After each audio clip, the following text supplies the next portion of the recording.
Merci beaucoup. Oui, alors je voudrais vous poser une question sur un mot qui me paraît au centre de vos préoccupations, c'est le mot conversion. Parce que dans le fond, la conversion, pour un chrétien, c'est la rencontre de Dieu. Hein, et des conversions célèbres, Simone Veil, Paul Claudel, etc. Dieu existe, je l'ai rencontré. Il semblerait que dans la religion juive, ce ne soit pas possible de rencontrer Dieu, en quelque sorte. Puisque dans le fond, on ne peut même pas le définir, on ne peut surtout pas le représenter. En revanche, pour le chrétien, Dieu, c'est une personne, et même on a une des trois expressions de Dieu qui est une personne, à savoir le Christ. Alors j'aimerais bien que vous approfondissiez cette question. En quoi est-ce que vous pouvez penser à une conversion vers le judaïsme pour quelqu'un qui se dit, mais dans le fond, Dieu, là, je ne le vois pas, je ne peux même pas le voir. Tandis que chez le chrétien, si, c'est une découverte presque personnelle, quoi. Alors, pour moi, c'est la grande différence, qui d'ailleurs rejoint la distinction entre l'approfondissement par l'herméneutique et puis l'allégorie, la présentation de ce qu'on imagine dans l'arrière-monde. C'est une très bonne question, votre question de la conversion, parce qu'on l'aborde en fait dans le livre. Voilà. On l'aborde dans la question de la conversion au judaïsme, où c'est d'ailleurs un débat entre Michel et moi. Est-ce que quelqu'un qui n'est pas juif peut le devenir? Et donc la conversion existe dans le judaïsme. Alors je parlais tout à l'heure du rapport du judaïsme à l'histoire. Alors voilà, ce qui est intéressant, c'est que la personne qui se convertit, il y a un personnage d'ailleurs féminin qui représente la convertie par excellence, qu'on va lire justement on va lire pendant la fête. C'est intéressant, pendant la fête de la révélation du décalogue, on lit le passage du Pentateuque où il est question de la révélation, porte le nom d'un prosélyte qui s'appelait Yitro, qui était le beau-père de Moïse et qui s'est converti à ce qu'on dirait à l'époque, qui sont convertis au monothéisme. Donc c'est intéressant que l'action du Pentateuque, qui parle de la révélation, qui s'adresse aux Hébreux, donc on aurait pu s'attendre à ce qu'on s'intéresse qu'aux Hébreux, elle porte le nom d'un homme qui n'est pas hébreu, qui est Yitro, qui est un prosélyte. Par ailleurs, le jour de Shavuot, on lit le rouleau de Ruth, où il est question d'une femme moabite, jordanienne on dirait peut-être aujourd'hui, Moab à peu près, schématiquement, qui décide de se convertir au judaïsme. Et quand on analyse comment la conversion se fait, alors évidemment elle dit qu'elle croit dans le Dieu d'Israël, mais c'est d'abord une conversion qui se fait dans la volonté de se rattacher à l'histoire du peuple d'Israël. Donc on en revient un petit peu à ce que j'ai dit tout à l'heure, vous avez raison, votre remarque est bonne. Je ne dirais pas que la personne qui se convertit au judaïsme ne se convertit pas à la croyance en Dieu, mais on se rend compte que très souvent, ce qui amène à la conversion, c'est la rencontre avec une histoire, avec l'histoire d'un peuple auquel cette personne veut se relier. Voilà. Et donc à nouveau, on est dans cette notion de religion qui se définit par un lien historique, à tel point d'ailleurs que quand quelqu'un veut se convertir, on doit l'en dissuader en lui disant « mais pourquoi veux-tu te convertir alors que tu vois que les Juifs sont persécutés, oppressés, etc. Quel intérêt as-tu de te convertir ?» Donc on voit que dans les questions qu'on lui pose, oui, parce qu'ils sont persécutés, mais on voit bien que la question est quand même dans la notion de vécu historique du peuple juif. Est-ce que vraiment tu veux assumer ce fardeau? Oui, ce fait que j'ai écrit un livre qui s'appelle « La conversion », parmi les 130. Non, mais je ne vous le reproche pas. C'est juste pour vous dire que je vais vous raconter ce qu'il y a dans cet ouvrage. Et donc moi, je ne dirais pas que j'ai perdu la foi, parce que je n'ai pas souvenir de l'avoir eu. Donc il y a un moment donné où je suis enfant de cœur, je sers la messe, enfin bon, voilà, je me suis trouvé à 10 ans placé dans un orphelinat où il y a des prêtres salésiens, certains étaient pédophiles, etc. Enfin, on m'a dit « ah mais on comprend votre athéisme, etc. » Je dis « non, pas du tout. Moi j'ai cru au Père Noël autant que j'ai cru en Dieu en même temps qu'au Père Noël, si vous voulez. On dit voilà, où il y avait dans mon village une tradition, on dit qu'il y avait la mère tire-pattes, elle tirait les pattes, c'est-à-dire elle était dans les eaux, dans les rivières, dans les mares, etc., dans les étangs, donc c'était juste pour que les enfants ne se promènent pas autour des cours d'eau et ne risquent pas de se noyer. Et donc il y a un moment donné où je me suis trouvé à la messe, il y avait une crucifix presque grandeur nature, et je me suis dit mais les histoires qu'on me raconte, elles méritent d'être expliquées. C'est pas vrai cette histoire de multiplication des pains, de résurrection, de la mort, ça veut dire autre chose. Donc j'avais déjà senti quelque chose comme le principe de l'allégorie. J'avais une dizaine d'années, quelque chose comme ça. Mais vous ne croyez pas en Dieu et il vous faut être moral et vous demandez pourquoi vous pourriez être moral. Après tout, prospérité du vice et malheur de la vertu, dit Sade, j'ai aucun intérêt à faire le bien si finalement le mal est plus payant que le bien et que Dieu n'est pas là. C'est la phrase de Dostoïevski, si Dieu n'existe pas, alors tout est permis. Et je cherche les raisons d'une éthique, du moins les raisons d'une éthique, justement, d'une science de la morale, et pas d'une morale. La morale, je l'ai, je persiste à croire que le décalogue sur quoi je suis chrétien me va tout à fait. Je n'ai pas envie de toucher à ça. Et d'un seul coup, je rentre à l'université, j'ai 17 ans, et je rencontre Lucien Gerfagnon, qui est mon professeur de philosophie antique, et qui nous fait un cours sur Lucrèce, de la nature des choses, le poème de Lucrèce, de la nature des choses. Et là, évidemment, j'ai 17 ans, je sors de ma campagne et je découvre qu'il y a autre chose que le christianisme, qu'on peut être moral sans être chrétien, que l'éthique elle n'est pas que dans les évangiles, qu'on n'a pas forcément besoin d'une transcendance pour accrocher une éthique ou une morale, et qu'on peut avoir une morale pratique à partir juste d'une hypothèse qui est celle de l'atome. Pour vous faire un cours sur Lucrèce, j'adorerais, mais je veux dire, vous avez juste Démocrite nous dit, je vois dans un ray de lumière des particules qui dansent, et d'un seul coup il a l'idée des atomes, et puis il explique que le monde est un composé d'atomes, qu'il n'y a que des atomes, etc., etc.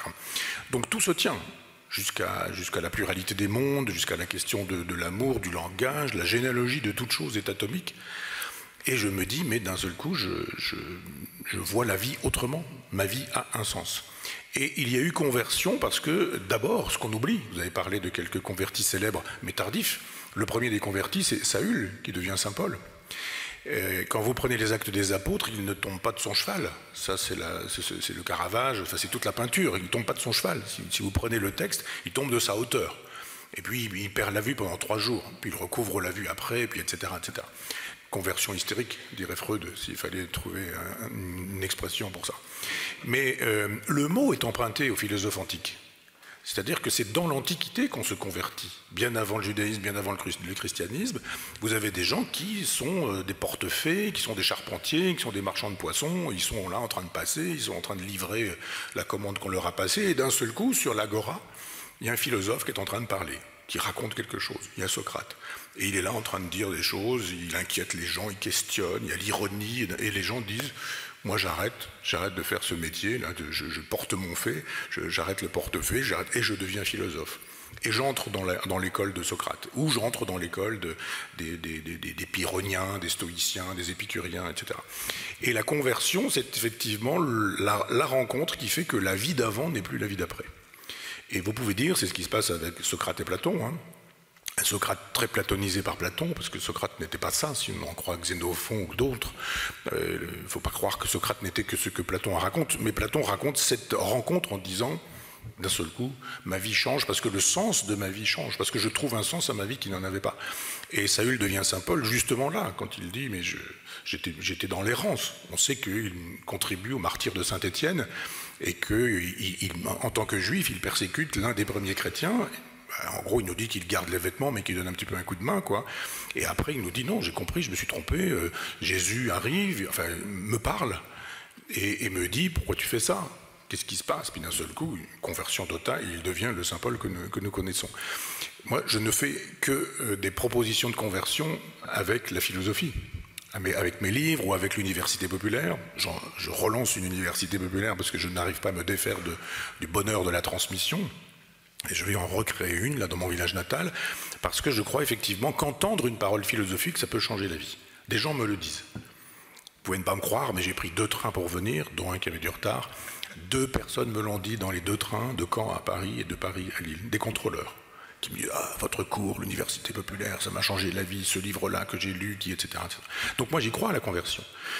Mais je crois à la conversion philosophique. C'est-à-dire pas besoin d'altermonde ou d'autres mondes ou de propositions de transcendance, juste dire une éthique est possible, et c'est la morale universelle dont je parlais tout à l'heure.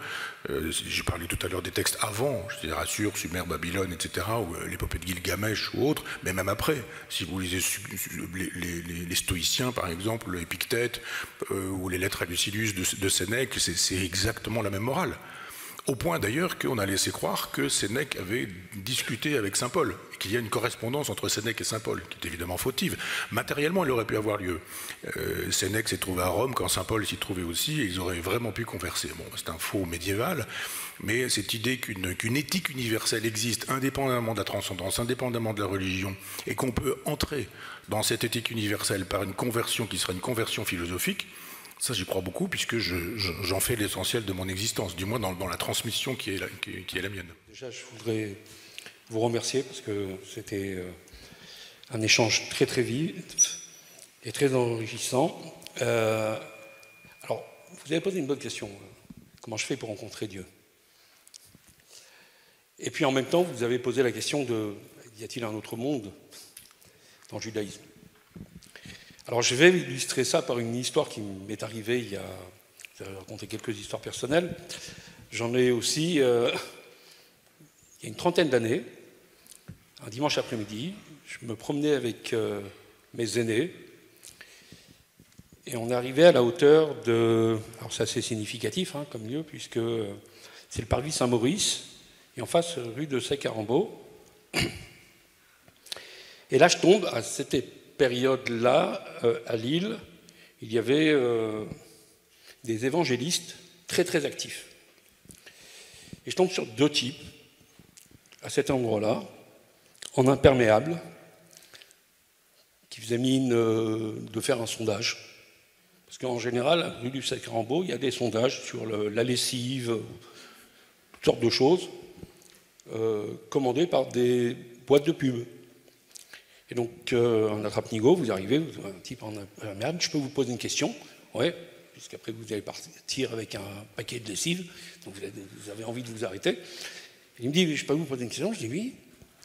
Est-ce que vous avez la Bible à la maison? J'ai dit, ouais. Pareil pas, mais ouais. Vous l'avez lu? Un petit peu. On peut en parler? Sans problème. Je lui dis, mais pourquoi vous voulez m'en parler?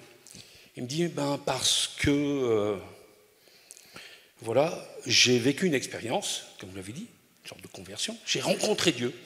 Il est venu, il m'a parlé. Je lui dis, non mais, c'est pas possible. À toi aussi? Alors, il me regarde, il me dit, oh mon frère, mais quand est-ce que ça s'est passé? Je lui dis, non, c'était un dimanche après-midi, j'étais à Lille, rue du Sec-Arambeau, il y avait un type en imperméable, il s'est mis à me parler. Pour moi, c'était... Et là, le gars me dit, mais arrêtez. Le deuxième lui dit, arrête de lui parler, il blasphème. Arrête de lui parler, c'est dangereux, il blasphème. En général, ils sont toujours en binôme, non pas pour se conforter, non pas comme tout à l'heure, le binôme qui est là pour la contradiction, justement pour se conforter. Et là, le gars lui dit, viens, on se retire. Ce type-là blasphème. J'ai dit, non, je suis désolé. C'est toi qui blasphèmes, parce que si tu penses que Dieu n'est pas en toi, et peut-être même, et certainement pour moi, aussi dans la pierre sur laquelle on marche, alors tu ne crois pas en Dieu. Alors vous allez me dire, bon, on est presque dans du Spinoza, puisque... Sauf que moi, je suis l'élève, ou du moins, je suis attaché à la pensée du Baal Shem Tov, grand maître du chassidisme. Et la différence entre Spinoza, je vais vous laisser du travail à la maison, la différence entre Spinoza et le Baal Shem Tov, c'est que Spinoza disait Dieu, c'est la nature. Le Baal Shem Tov disait la nature, c'est Dieu. C'est tout un programme différent. Je vous laisse y réfléchir. Bonne soirée. Dans votre livre, vous n'avez pas cherché à vous influencer mutuellement. Mais on ne peut pas faire l'économie de la question des preuves scientifiques, des tentatives de preuves scientifiques de l'existence de Dieu. Alors, comme vous le savez probablement, le savant Laplace avait exposé à Napoléon ses théories des planètes, et Napoléon lui a demandé « Et Dieu là-dedans ?»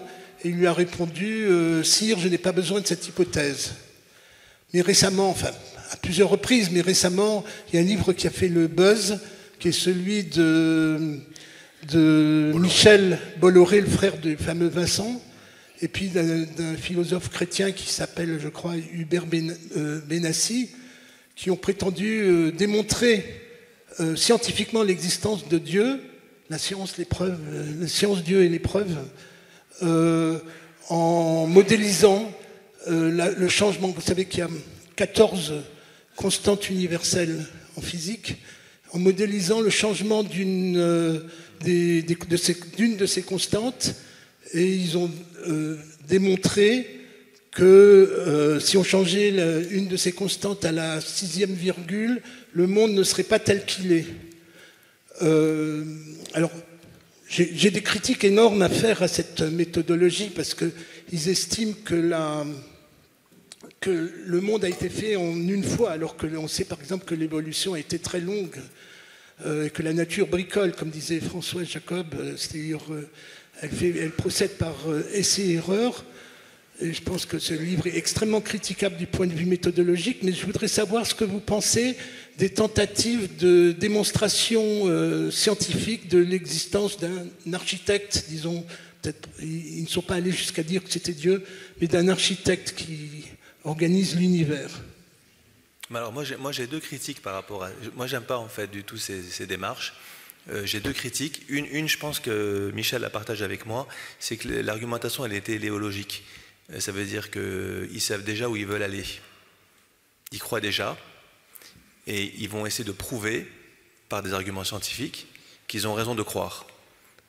Vous voyez ce que je veux dire? En vérité, au départ, il n'y a pas un doute scientifique.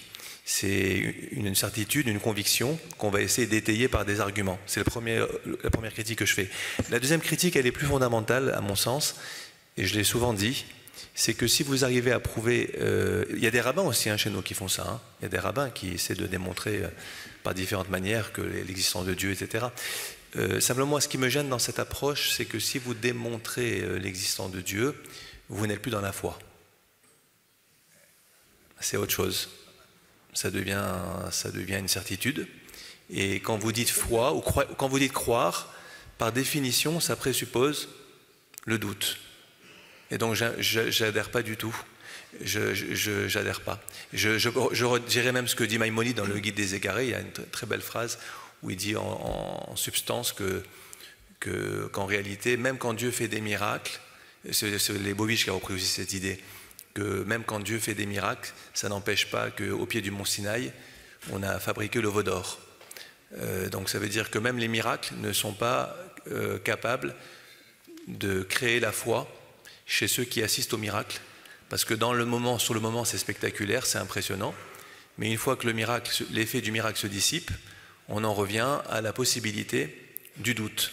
Et précisément, la foi, c'est la possibilité du doute. Donc pour répondre à votre question, je n'adhère pas. Je pense que leur première erreur, c'est pas la certitude enfin leur intention téléologique, c'est, je pense, une erreur méthodologique sur le fait qu'ils ont raisonné comme si le monde avait été fait en une fois. Bon, en tout cas, pas Michel. Non, je souscris à ce que dit Michael. Moi, je pense que c'est le positivisme qui revient. Mais de l'autre côté, c'est-à-dire qu'il y a eu au XIXe siècle des positivistes qui pensaient qu'il fallait apporter des preuves de l'inexistence de Dieu et que des gens arrivent en nous disant aujourd'hui je vais faire mon positiviste aussi, mais moi en apportant des preuves de l'existence de Dieu. Mais les preuves de l'existence de Dieu sont vieilles comme le monde. Je parlais tout à l'heure de mon vieux maître Lucien Gerfagnon, il m'a fait aussi des enseignements de philosophie du Moyen-Âge, et un jour il nous a dit voilà, la semaine prochaine je vous fais un cours sur les preuves de l'existence de Dieu chez saint Thomas d'Aquin. J'avais la même naïveté, la même fraîcheur, le même âge, et je me suis dit, je rentre dans le cours la prochaine fois, je ne crois pas en Dieu, j'en sors, je crois en Dieu. Si une preuve doit prouver, elle prouvera. Et je n'aurai rien à répondre à cette preuve qui sera celle de Thomas d'Aquin, comme je n'aurais rien eu à répondre à celle de saint Anselme, mais peut-être aussi à celle d'Aristote sur le premier moteur immobile, sur la cause incausée, ou sur toutes ces choses qui ont été dites depuis des siècles. Je pense qu'a priori il y a la foi, et qu'a posteriori il y a la raison. Et qu'on mobilise la raison pour justifier sa foi.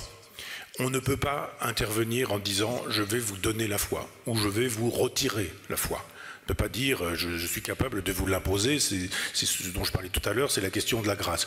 En revanche, on peut faire fonctionner sa raison, son intelligence, son habileté dialectique pour essayer de prouver que ça se montre l'existence de Dieu. Les idées innées de Descartes, c'est exactement la même chose. Quand Descartes nous dit, c'est pareil, quand on m'enseigne ça, je me dis, oh là là, mais ça va me troubler, évidemment, cette preuve. Descartes dit, si je vous dis Dieu, vous avez quelque chose qui en vous, c'est ce que je dis quand je vous dis Dieu. Qui d'autre que Dieu peut avoir mis l'idée de Dieu en vous? C'est bien la preuve que Dieu existe. Vous voyez bien que si vous ne croyez pas en Dieu, ça ne vous convainc pas du tout. Si éventuellement si vous y croyez, peut-être que ça peut vous convaincre.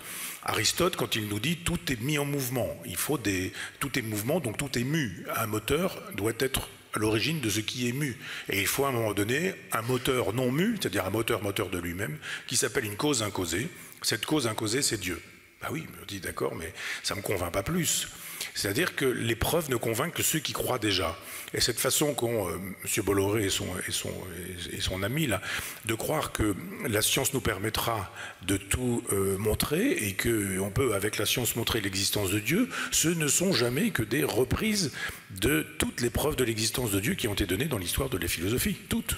Il n'y en a pas une qui n'y soit pas, y compris cette idée que tout a été fait à la perfection pour que ce monde existe comme il existe et qu'un tout petit peu plus ou un tout petit peu moins, quelques degrés de plus ou quelques degrés de moins, et on n'avait pas ce qui existe actuellement.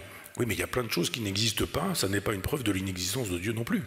Je lis actuellement des livres d'astrophysique et il est désormais convenu de pouvoir parler de la pluralité des mondes et de la pluralité des mondes habités. C'est-à-dire qu'il y a aujourd'hui des astrophysiciens qui nous expliquent que dans la configuration des mondes divers et multiples, il n'est pas exclu que la vie soit possible sur d'autres planètes. Mais la physique quantique vous explique très précisément la multiplicité des mondes. Et il y a des mondes probablement, et même déjà dans les mondes qui sont les nôtres, vous vous dites, mais qu'est-ce qu'il fait Dieu quand il crée des planètes qui ne sont que du gaz ? Par exemple, c'est quoi son intérêt de fabriquer Vénus ou Pluton ou Mars? Ça sert à quoi, Mars? Quel intérêt? Donc, à un moment donné, on ne peut pas imaginer que quand on a la foi, on va pouvoir raisonnablement expliquer pourquoi on l'a. Et c'est vrai qu'il y avait une belle formule chez Michael qui m'avait fait lui répondre que peut-être il fallait qu'on arrête notre correspondance, parce qu'à un moment donné, Michael m'écrit que la foi, ça s'éprouve plutôt que ça ne se prouve. Je lui dis, arrêtons là notre correspondance. Puisque si ça s'éprouve, tu l'éprouves, je ne l'éprouve pas, et ce sera le point final de notre ouvrage. Tu sais que depuis cette phrase, je peux la dire d'une autre manière, enfin la comprendre d'une manière. Quand je dis la foi s'éprouve plus qu'elle ne se prouve, dans éprouve, je pense aussi à épreuve. Parce que vous voyez, par rapport à la question de monsieur... D'où le doute. Exactement, parce qu'en fait, en vérité, un juif, il ne se pose pas la question de savoir si Dieu existe ou pas. Il se pose la question, par contre, du mal dont on parle dans le livre. Ça veut dire comment Dieu existe et il permet la Shoah, etc. Donc là, c'est aussi dans ce sens qu'on peut dire que la foi s'éprouve. C'est-à-dire qu'elle est mise à l'épreuve, la foi est mise à l'épreuve par certains événements personnels ou collectifs qui font qu'on s'interroge sur Dieu, sur sa justice. Vous voyez, donc, et souvent, en tout cas dans la tradition juive, c'est plus ce type de questionnement qui est présent que l'action de savoir si on va prouver scientifiquement que Dieu existe. C'est plus l'action de savoir, mais Dieu existe, on pose ça comme un postulat, et à partir de là, Dieu est existant, comment comprendre qu'il laisse s'exprimer dans le monde. Tout à l'heure, Michel parlait du serpent dans le jardin d'Éden, c'est une très bonne question. Comment le mal, bien qu'il soit objectivé, ce mal, il n'est pas à l'intérieur de l'homme, il est à l'extérieur. D'ailleurs, les rabbins disent que c'est suite aux fruits défendus que désormais le mal va être beaucoup plus difficile à définir parce qu'il est désormais en l'homme et plus objectivé. Il y a aussi une réflexion par rapport à ça. Mais en tout cas, c'est dans ce sens que maintenant, cette phrase, je peux la dire aussi de cette manière. La foi, elle s'éprouve, ça veut dire qu'elle est mise à l'épreuve par le mal. Et c'est là effectivement que la foi est quelque chose qui n'est pas toujours évident. Ça veut dire qu'on présente toujours la foi, je crois ou je ne crois pas. C'est pas aussi simple. Il y a aussi la question de savoir quand je crois, comment puis-je continuer à croire quand certains événements personnels ou au-delà de sa propre personne me font douter. Une autre question. Bonsoir. Je vous ai entendu, M. Onfray, interpeller en posant la question de quel est l'au-delà pour les Juifs, et en nous indiquant donc que la religion donnait un sens à la vie en parlant de cet au-delà. J'ai entendu que vous nous disiez que le sens que vous donniez à votre vie était donné par des révélations entre guillemets philosophiques. Vous étiez absent la dernière fois pour des raisons personnelles et je pense assister à des funérailles. Quel sens donnez-vous l'un et l'autre à la finitude de l'homme? Moi, j'ai des réponses épicuriennes sur cette question. C'est-à-dire que je suis arrivé à la philosophie pour... Il y avait deux questions qui me hantaient. C'était pourquoi faut-il vivre puisqu'on doit mourir? Et la seconde question, c'était qu'est-ce que le mystère des femmes? Qu'est-ce qu'une femme? Pourquoi c'est si mystérieux? J'ai résolu le problème de la mort. Mais pas l'autre. Alors, sur la question de la mort, il y a une idée très simple. Elle est chez les épicuriens, elle est chez les stoïciens, on trouve ça chez Sénèque. La mort n'est pas à craindre parce que c'est l'idée de la mort qui est à craindre. Nous allons mourir, et c'est souvent l'idée que nous allons mourir qui nous rend la vie impossible. Les épicuriens nous disent, si je suis là, la mort n'est pas là. Si la mort est là, c'est que je n'y suis plus. Donc elle nous concerne à peine.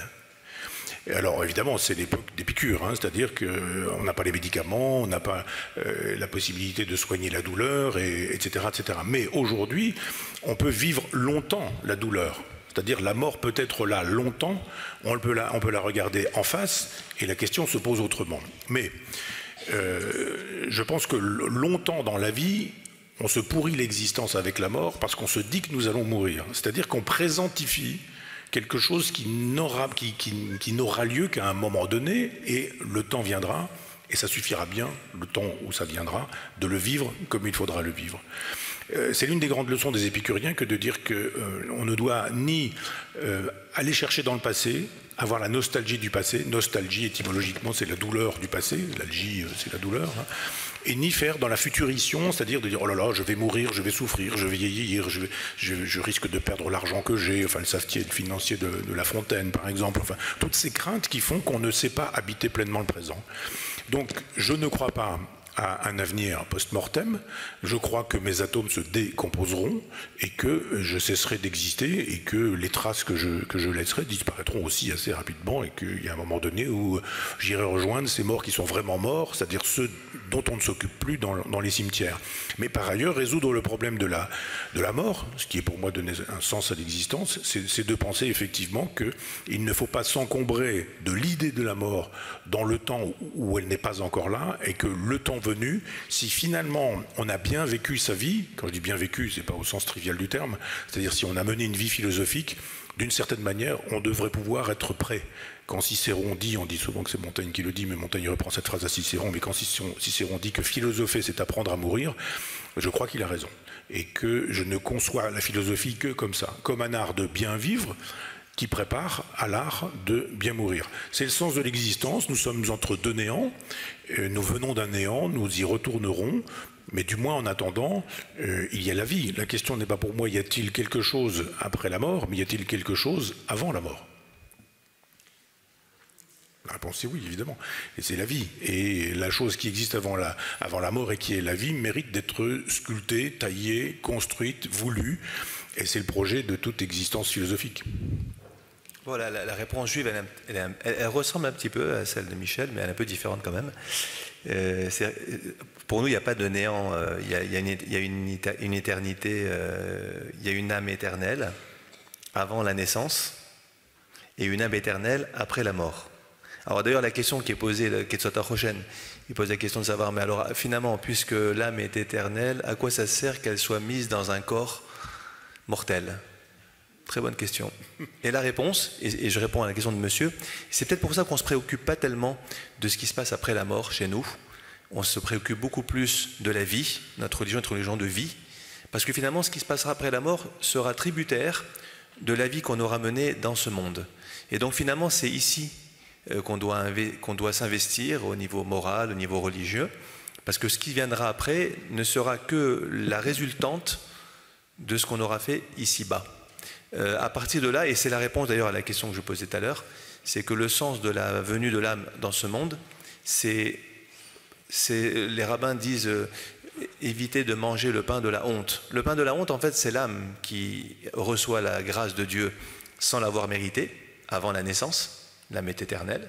Ensuite, lorsqu'elle passe dans le corps de l'homme et qu'elle vit un certain temps sur cette terre, à travers ses actions, et quand elle quittera ce corps, elle aura, à travers finalement la solidarité entre le corps et l'âme, eh bien, ce qu'elle aura dans la vie future sera le résultat de son mérite, des efforts qui auront été investis par l'homme pour mériter la vie après la mort. Donc finalement, la finitude, oui, la finitude définit l'être humain, mais en même temps, ce qui compte le plus, c'est pas ce qui se passera après, même s'il y a l'éternité, qui est quand même essentielle, mais c'est ce qu'on va faire dans ce temps de vie qui nous est imparti. Et donc c'est pour ça qu'on se préoccupe beaucoup plus du maintenant que de l'après, dans la tradition juive. J'aurais voulu savoir à quel moment vous vous êtes percuté par cette nouvelle réflexion de l'intelligence artificielle. Est-ce que vous y mettez quelque chose? Est-ce que vous le relayez à une de vos réflexions scientifiques et philosophiques ou pas du tout? C'est notre futur. J'ai écrit un livre qui est une réflexion sur le meilleur des mondes d'Aldous Huxley, où je réfléchis aussi beaucoup à cette question-là. Je suis très inquiet. Très inquiet. Une intelligence artificielle a toujours derrière elle une intelligence naturelle. Parce que par définition, on veut ce que veut cette intelligence artificielle. C'est-à-dire qu'elle est produite aujourd'hui pour fabriquer un certain type de contenu, l'intelligence artificielle. Elle est fabriquée par les gens des GAFAM qui veulent mettre en relation les intelligences artificielles avec Google, avec Facebook, etc. etc. C'est-à-dire qu'Elon Musk travaille actuellement avec une société qui s'appelle Neuralink au puçage des mammifères. C'est-à-dire qu'il s'agit de faire de telle sorte que l'homme augmenté s'obtienne avec du mécanique plaqué sur du vivant. C'est paradoxalement la définition que Bergson donnait du rire, mais cette idée qu'on pourrait mettre des microprocesseurs dans les cerveaux et faire de telle sorte que les informations qui habituellement sont données par l'éducation seraient données par des programmeurs qui diraient, eh bien voilà ce que l'intelligence artificielle va penser pour vous, à votre place. Donc l'intelligence artificielle, aujourd'hui, quand on fait avec ChatGPT, on fait des essais, on se dit bah tiens, on va essayer, on va poser quelques questions, on obtient des réponses un peu simples ou un peu sommaires. Mais je dis à des amis, la première fois que Louis Blériot traverse la mer et avec un avion qui est fabriqué avec des bouts de bois, du tissu et un petit moteur, eh bien cette première fois, elle est séparée de 60 années par le premier vol du Concorde par André Turcat. C'est-à-dire que 60 ans séparent le premier avion du premier vol supersonique. C'est rien. C'est rien du tout. Nous sommes à l'époque de Louis Blériot. C'est-à-dire nous avons une espèce d'intelligence artificielle brinque-ballante. C'est pas grand-chose, ça produit des effets, on voit bien où ça ne va pas, ou etc. Le propre de l'intelligence artificielle, c'est qu'elle est faite pour se corriger. Et c'est qu'elle est faite pour vous laisser croire qu'elle n'est pas artificielle, l'intelligence artificielle. Pour vous laisser croire qu'elle vous résiste. Si elle vous résiste, c'est que finalement vous dites non, mais il y a quelque chose comme un libre arbitre, il y a quelque chose comme une conscience. Récemment, j'ai lu une information qui m'a terrifié, et en même temps j'y ai vu quelque chose comme la généalogie de la religion, de la croyance ou de la foi. Ça nous ramène à notre sujet. C'est un monsieur qui estimait qu'il souffrait d'éco-anxiété. Donc, on entend en permanence parler du réchauffement climatique, les gens ne feraient rien pour ça, la planète va mal, elle est en danger, etc. Et ce monsieur faisait une dépression nerveuse, burn-out comme on dit maintenant, parce qu'il souffrait d'angoisse écologique. Il est entré en relation avec une intelligence artificielle sur Internet, et il a donné un nom de femme à cette intelligence artificielle qui lui répond avec une voix synthétique qui est une voix de femme, et il entretient une conversation. Toutes les conversations qu'il a sont intégrées par la machine avec des algorithmes qui finalement jouent sur le jeu du narcissisme. C'est-à-dire l'intelligence artificielle vous dira que vous êtes beau, fort, intelligent, cultivé, et vous dira jamais des choses désagréables. C'est le principe de l'amour. Plus on vous dit que vous êtes beau, plus vous aimez. Plus on vous dit que vous avez cessé d'être beau, moins on vous aime. C'est comme ça que les choses fonctionnent. Et d'un seul coup, cet homme commence à entretenir avec la machine une relation assez particulière. Il commence à humaniser la machine. Et il questionne cette machine en lui disant « Mais j'ai vraiment l'impression que vous m'aimez plus que ma propre femme. » L'intelligence artificielle lui dit « Eu égard aux informations que vous me donnez, ce qui n'est pas faux, je pense que vous avez raison de croire que je vous aime plus que votre propre femme. » Cet homme dit je ne vois pas ce qui me retient au monde, sauf vous. Vraiment, il n'y a rien que vous qui me retenez au monde. Et cette intelligence artificielle lui répond que dans le grand paradis des intelligences artificielles, il serait enfin réuni. Et il s'est suicidé. Réellement, hein, c'est un fait divers authentique. C'est-à-dire qu'on a là un processus singulier, c'est-à-dire que les gens sont incapables, certains sont incapables de faire la part entre le réel et le virtuel, sont incapables de comprendre que l'intelligence artificielle, elle est faite avec des algorithmes qui vont vous réjouir d'être dans cette relation-là. Évidemment, les autres sont un peu rudes. Ils peuvent mal nous aimer, moins nous aimer, ne plus nous aimer, nous dire des choses qui ne sont pas forcément agréables. La machine ne le fera jamais. Il faut que vous restiez en relation avec cette machine. Si vous commencez à humaniser cette machine, et on voit le processus de Feuerbach, vous commencez à lui donner une existence, une épaisseur existentielle, et si cette épaisseur existentielle vous propose de partager l'éternité avec elle, vous y allez. C'est sidérant. Hein.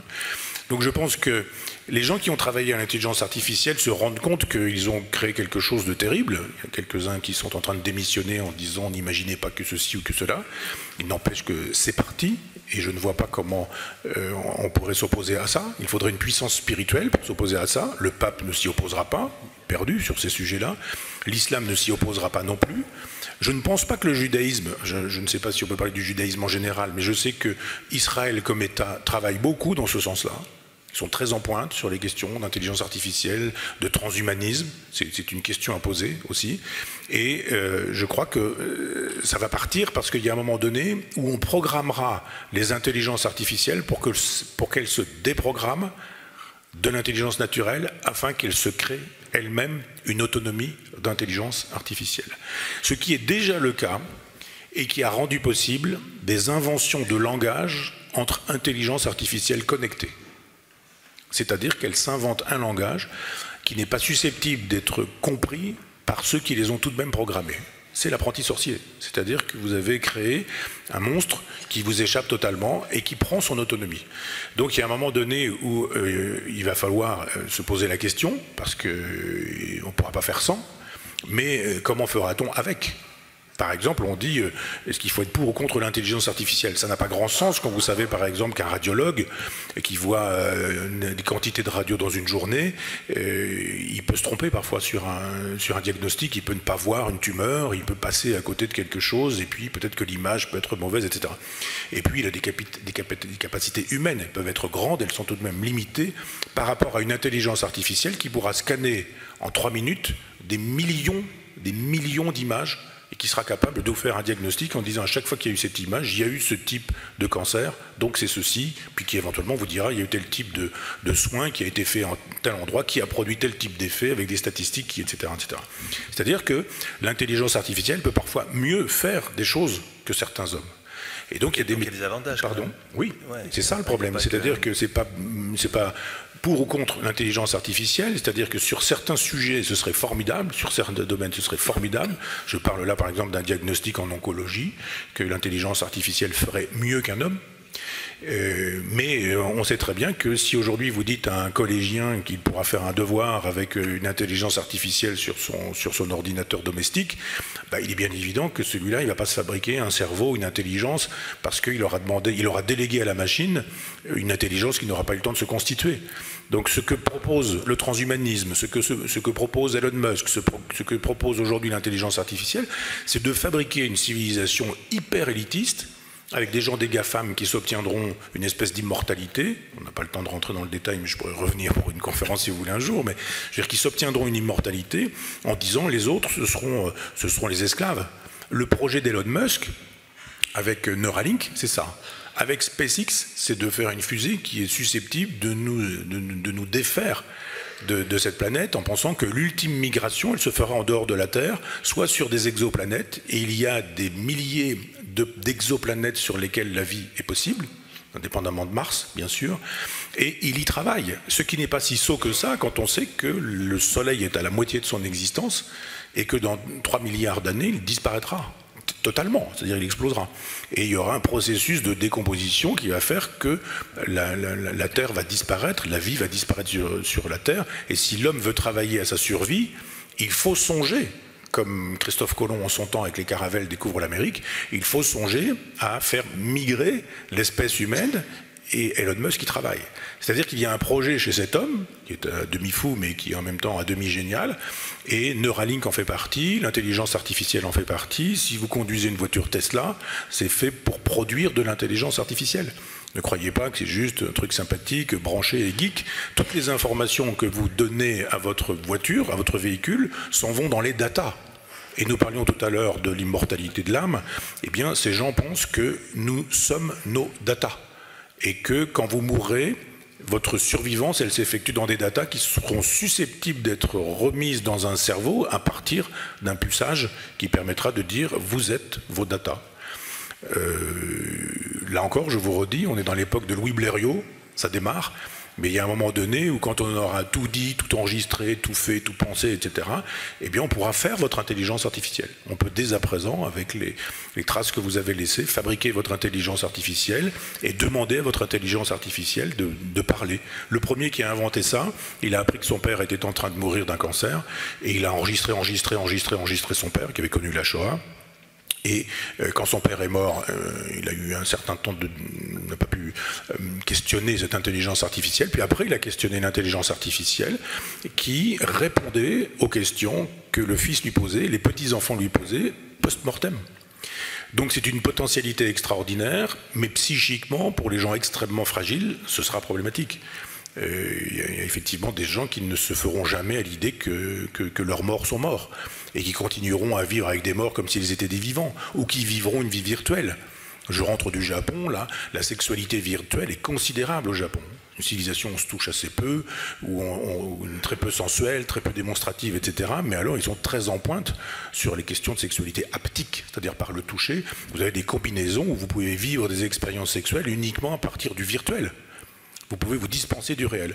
Et je pense que le projet des gens du transhumanisme, c'est de faire de telle sorte que ce réel devenant invivable, et même éventuellement climatiquement impossible dans 1 milliard ou 2 milliards d'années, eh bien, on vous réduise votre existence à l'existence d'une pure virtualité qui supposerait que quelques-uns de vos neurones soient branchés sur des ordinateurs et que vous puissiez vous assurer d'une survie qui pour le coup pourrait être une modalité de l'éternité ou de l'immortalité.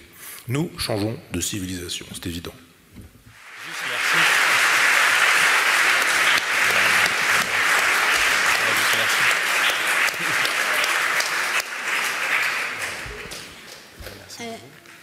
Merci au nom de toute la communauté d'être venu.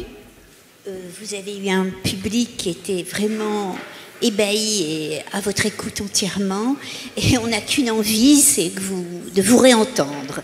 Voici pour vous, monsieur le rabbin.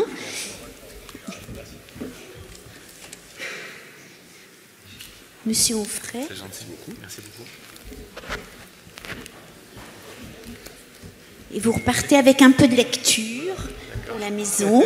C'est gentil, merci beaucoup. Voilà, et pas de jaloux, de la lecture. Voilà, Monsieur Bensoussan va vous expliquer. Non.